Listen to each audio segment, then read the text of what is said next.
तो उसके पहले साहित्य के अंतर्गत है क्या? साहित्य के अंतर्गत केवल हिंदी साहित्य, अंग्रेजी साहित्य, संस्कृत साहित्य, उर्दू साहित्य ही नहीं है। हम जब विज्ञान की परिभाषा करते हैं तो कहते हैं कि systematic knowledge of anything in any subject is called science. किसी भी वस्तु में, किसी भी विषय में, किसी भी वस्तु के सुसंगठित या क्रमबद्ध ज्ञान को विज्ञान कहते हैं। तो फिर हिंदी का भी तो विज्ञान है, अंग्रेजी का भी विज्ञान है। वैसे ही जब ये कहा कि ज्ञान राशि के संचित कोश का नाम साहित्य है, तो फिर उसमें जब हम मोटरसाइकिल खरीदने जाते हैं, कार खरीदने जाते हैं, यहाँ तक कि कुकर खरीदने जाते हैं, तो उसका भी लिटरेचर उसमें रखा रहता है, वो भी साहित्य के अंतर्गत है। दुनिया की कोई ऐसी चीज नहीं है, कोई ऐसा विषय नहीं है, कोई ऐसा बिंदु नहीं है जो साहित्य के अंतर्गत न।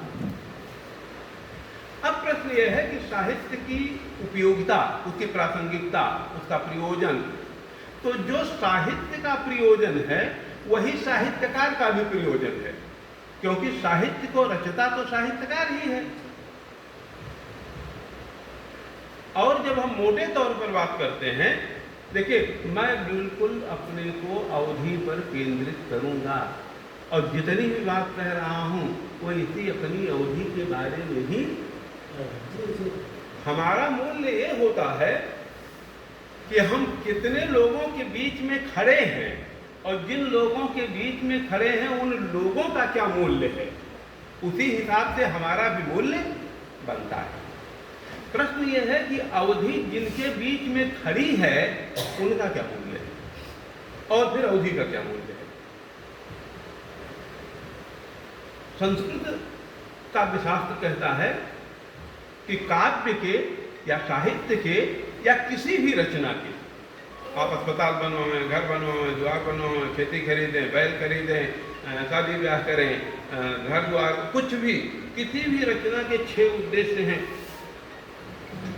काव्यम यशसे, यश के लिए, अर्थकृते, धन के लिए, व्यवहार विदे, व्यवहार ज्ञान के लिए, शिवेतर क्षतये, कल्याण कामना के लिए, शिव के लिए, सत्यम सिम सुंदरम, शिव के लिए, कल्याण के लिए, सद्य परिनिर्वृत्तये, तात्कालिक चित्त शांति के लिए, और कांता सम्मित उपदेश युजे, और कांता के समान सुंदर उपदेश के लिए। लेकिन सबसे मजेदार बात कि कविता के जितने उद्देश्य हैं उनमें जो सबसे मुख्य उद्देश्य है उसको इसी अवधि क्षेत्र के 2 वाक्तपी साहित्यकारों ने रेखांकित किया, और वो हैं जायसी और बुधवानी तुलसीदास। बात तो उनकी बात में होगी।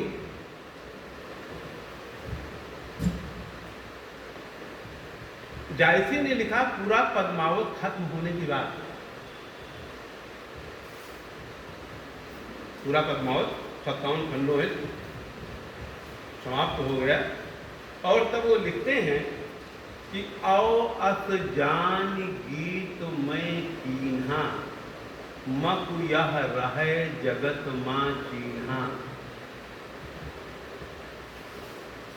कहाँ सुरतन सेन ये बराजा, कहाँ सुआ जही बुद्धू पराजा, कहाँ अलाउद्दीन सुल्तानी, कहाँ राघो जहीकीन रुखानी, और कहाँ स्वरूप पद्मावत का कोई न रहा जब रही कहानी, कोई नहीं रह गया, केवल उनकी कहानी है। सही में थे भी कि नहीं थे, इतिहास का मामला है, कितना ऐतिहासिक है, कितना काल्पनिक है। लेकिन अंत में जो कहते हैं कि के न जगत जस बेचा और के न लीन जस मोल, जो यह पढ़े कहानी हम सुमिरे दे बोल, कि जो इस कहानी को पढ़ेगा वो निश्चित रूप से मेरे बारे में भी 2 बोल स्मरण करेगा। काव्यम यश से, काव्य किसके लिए है? यश के लिए। आप लोग जितना अभी सुनाए, चलिए भूल जाऊंगा, तत्काल याद आ गया, तो 2 पंक्ति आपके लिए है। लिखा कहा रह जाएगा, रहता नहीं शरीर, इसीलिए मरते नहीं तुलसी मीर कबीर।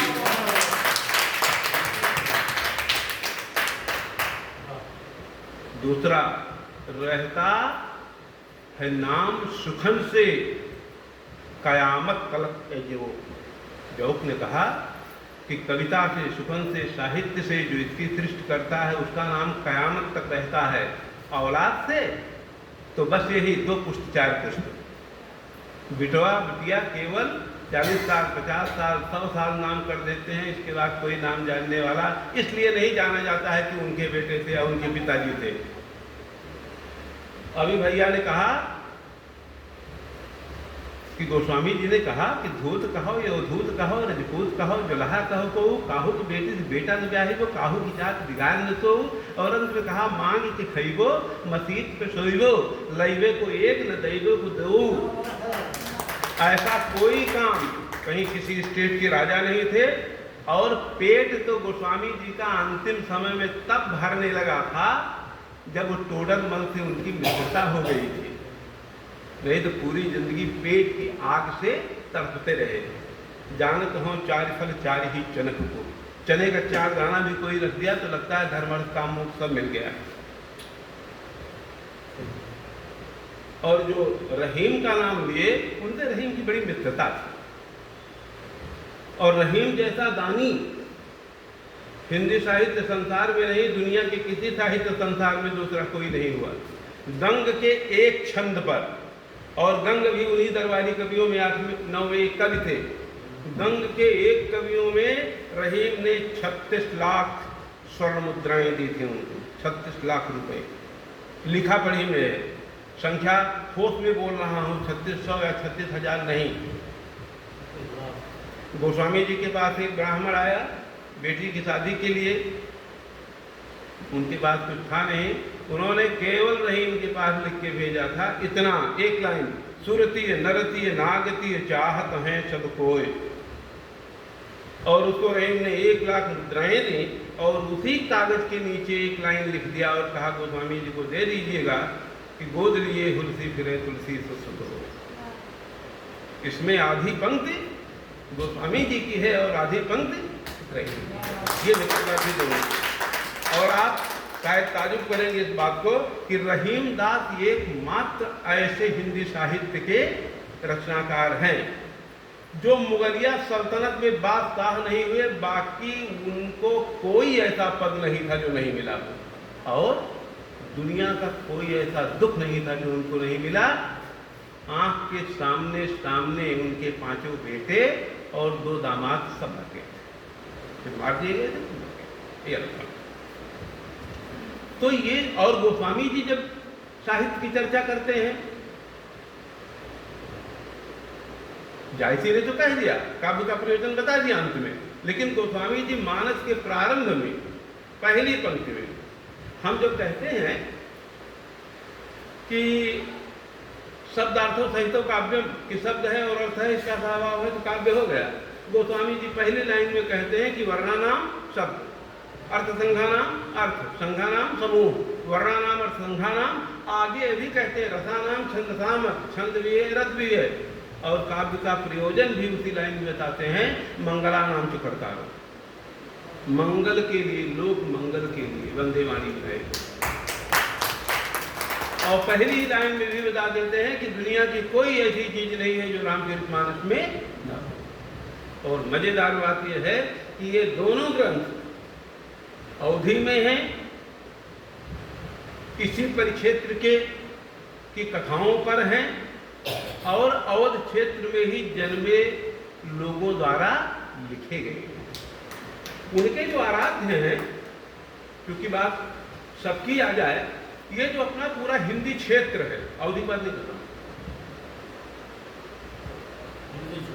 पूरे हिंदी की बात कर रहा हूं, ये जो अपना पूरा हिंदी क्षेत्र है उसमें हिमाचल प्रदेश, उत्तराखंड, हरियाणा, राजस्थान, दिल्ली, उत्तर प्रदेश, मध्य प्रदेश, बिहार, छत्तीसगढ़ और झारखंड, ये इतने प्रांत उसमें हैं। और वहाँ की जो बोलियां हैं ये सौर सेनी अपभ्रंश, मागधी अपभ्रंश और अर्धमागधी अपभ्रंश, इन्हीं तीनों से वो निकली हुई है। और इनमें 5 उपभाषाएं हैं, पहाड़ी हिंदी, राजस्थानी हिंदी, पूर्वी हिंदी, पश्चिमी हिंदी और बिहारी हिंदी। बिहारी हिंदी में मैथिल, मगही और भोजपुरी। राजस्थानी हिंदी में जयपुरी, मेवाती, निमाड़ी, ये सब मुख्य रूप से। और जो पहाड़ी हिंदी है उसमें कुमाऊनी, गढ़वाली। फिलहाल इनके बारे में हम लोग ज़्यादा नहीं जानते हैं। जब अपने यहाँ पढ़ते हैं तो 2 भाषाएं मुख्य रूप से, 2 बोलियाँ माने 2 भाषाएं, एक पूर्वी हिंदी और एक पश्चिमी हिंदी। पश्चिमी हिंदी में ब्रज, हरियाणवी, बुंदेली, कन्नौजी और ब्रजभाषा। और हिंदी में, अपने पूर्वी हिंदी में अवधी, बघेली, छत्तीसगढ़ी। इन 8 में भी अगर थोड़ा ज़्यादा मूल्यवान या मूल्यवत्ता की दृष्टि से बात करें तो खड़ी बोली, ब्रज और अवधी। और इनमें भी कभी शायद ध्यान गया हो कि खड़ी बोली तो मानक भाषा हो गई, बोलियों में केवल 2 रह गई, अवधी बोली और ब्रज। और ब्रज के सबसे बड़े कवि नायक सूरदास और अवधी के सबसे बड़े नायक तुलसीदास।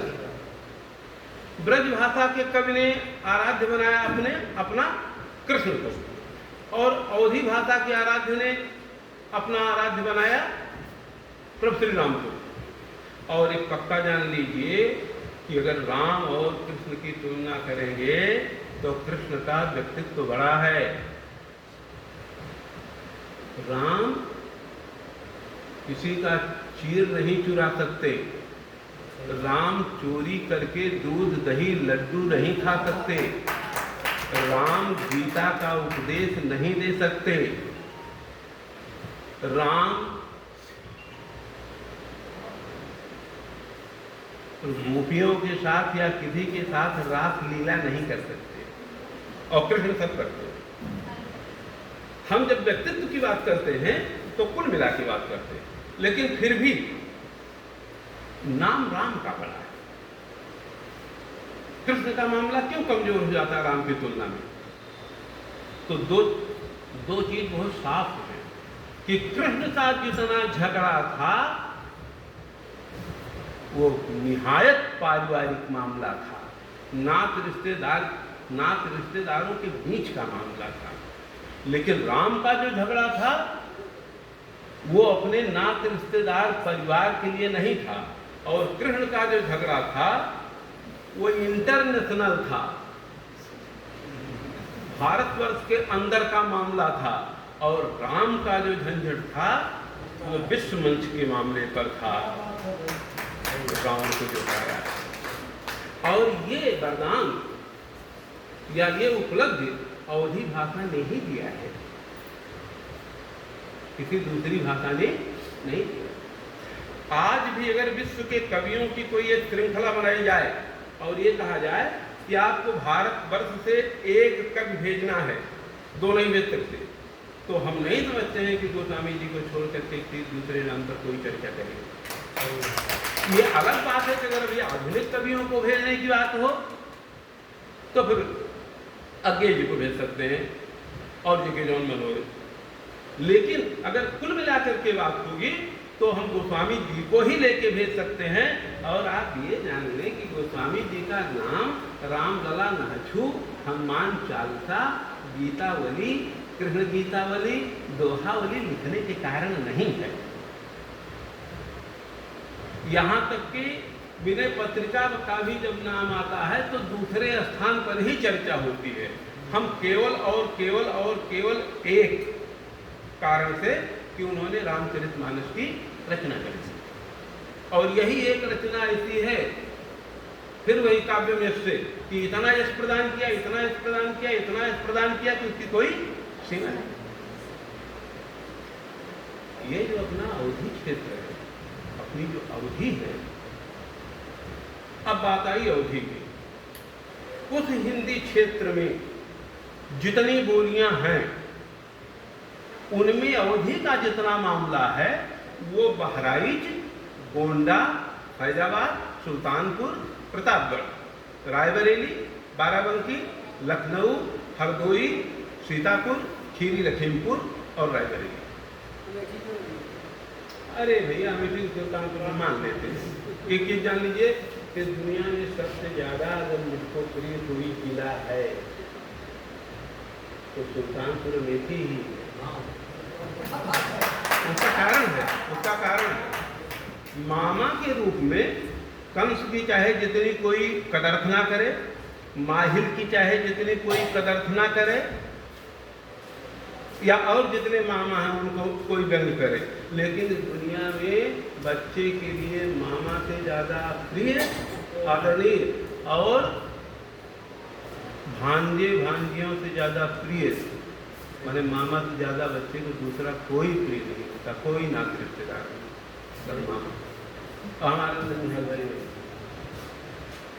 के पास में है, हमारा खानदान भी वही है ये, तो इसलिए मैंने कहा कि उनको बहुत मानते हैं। तो जो बात कर रहा था कि ये जो क्षेत्र है, इतने क्षेत्र के बिचपटे की जो मुख्य रूप से भाषा है वही अवधी है। बाकी तो कानपुर का भी कुछ हिस्सा है, इलाहाबाद का कुछ हिस्सा है, बस्ती का कुछ हिस्सा है, जौनपुर का कुछ हिस्सा है। जौनपुर की पूरी केरा की तहसील ही अवधी बोलती है, जबकि फैजाबाद जो मुख्य है उसकी जो टांडा वाली तहसील है वो ऐनी गैली बोलती है। तो क्या कहा रही हम ना तो इतना जन ली भाई, बाराबंकी वाला बोले तो बोलो जो हम कहा था। अभी वो जो कविता पढ़ रही थी रायबरेली वाली, उनका स्वर, उनकी टोन अवधी भाषा से बाहर लग रही है। तो सबके अलग अलग मामले हैं। और इन 6 जिलों में भी फैजाबाद में विश्वनाथ पाठक, सुल्तानपुर में रामनरेश त्रिपाठी और त्रिलोचन शास्त्री, प्रतापगढ़ में